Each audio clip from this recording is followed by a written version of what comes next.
Hello and welcome to the latest edition of Untitled Reviews. Now, a few days ago, I decided to upgrade my daily driver laptop from a 2015 MacBook Air to the brand new 13-inch MacBook Pro that you see on screen right now. It's the last of the new MacBooks to be launched with an all-new lineup of Air and Pro models released over the last few months. With this latest iteration, there's some pretty big upgrades to speak of, such as the inclusion of Intel's new 10th generation processors and the return, or the long-awaited return, of the Magic Keyboard. It is split into two lines, with the entry model relying on Intel's 8th gen processors and two Thunderbolt 3 Type-C ports, and the more powerful version, which is the one being reviewed here, with the newer hardware.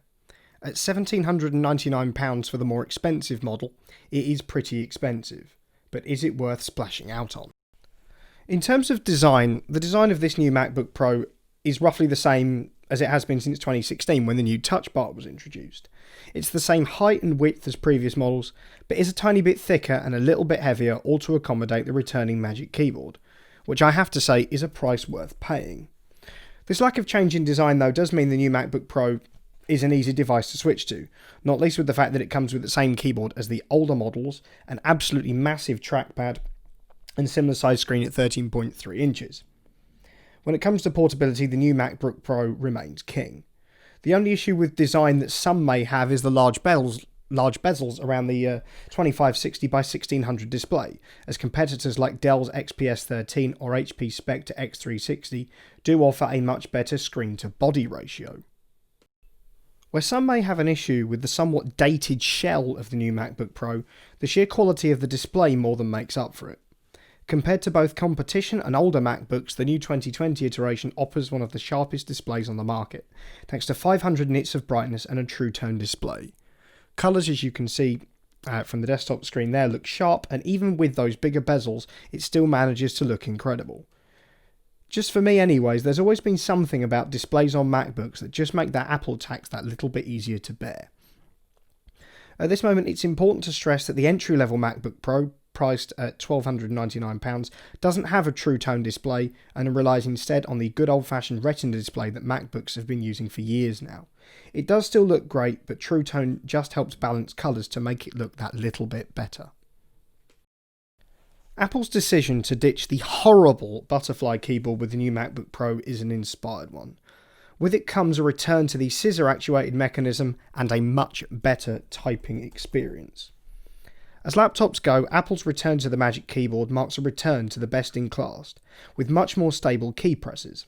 And as I'm someone who likes a noticeable piece of travel, even though the Pro's journey is overall only 1mm, it's still enough to make the typing experience both convenient and satisfying.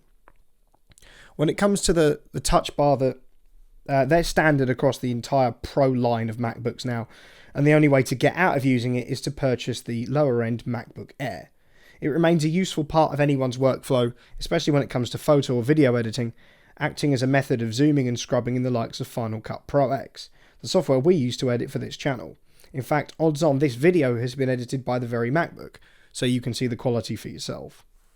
Apple's trackpads continue to remain unrivaled when it comes to precision and accuracy when it comes to the new MacBook Pro, offering something noticeably bigger and wider than its competitors, giving you an awful lot more real estate for your fingers to play around with. When it comes to battery life, the new MacBook Pro clocks in at around 10 hours of general day-to-day use of writing articles, browsing the internet for research, and sending emails. But with more intensive tasks such as creating thumbnails or banners for videos and editing those videos, it does drop by a couple of hours from anything from 7.5 to 8. It's a little less than Dell's XPS 13, but lasts as long as the current entry-level MacBook Air that comes with a less powerful i3 CPU, making this 13-inch Pro a proper office workhorse when it comes to battery life. Just for clarification, the model that I'm reviewing here features Intel's 10th gen i5 processor, part code i5-1038NG7, and 16GHz of 3733MHz LPDDR4X RAM, meaning it's a monster when it comes to editing videos or photos. It's also remarkably quiet for such a powerful machine when under load, remaining pretty much silent in the tasks it's designed for.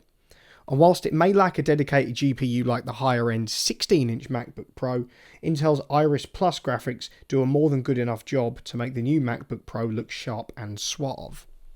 When it comes to port selection, this beefier MacBook Pro offers 4 Thunderbolt 3 ports, 2 on either side, and a headphone jack. The slightly lower end, entry-level MacBook Pro offers 2 Thunderbolt 3 ports.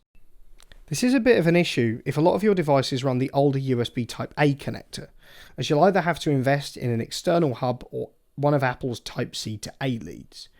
There's also a distinct lack of integrated SD card reader, HDMI port, or MagSafe charger in sight, as the new MacBook Pro utilises USB Type-C for charging, as a lot of previous generations have. At least with 4 ports at your disposal on this slightly higher end version, there's a lot more you can do as opposed to the version with 2. Other than that, Apple's speakers continue to exceed their rivals when it comes to crisp and clear audio, and even with a lack of Face ID present, Apple's decision to include Touch ID here does at least make up for it. Its 720p webcam is a little bit lacking compared to the likes of even the new iPad Pro, but with a new triple mic setup, audio capture is at least improved, even if the picture isn't. Yes, the new MacBook Pro is expensive. I get it. On any other day, I'd sit and say that $17.99 is a lot of money to spend on a new laptop, but it's a warranted price if you want to take advantage of Apple's latest upgrades to a laptop designed for creative professionals. For starters, its display is absolutely gorgeous, the Magic Keyboard is a great step in the right direction, Intel's combo of Irish Plus graphics and the new 10th gen processor selection make it a worthwhile spend, but at the end of the day, that's only true for this variant.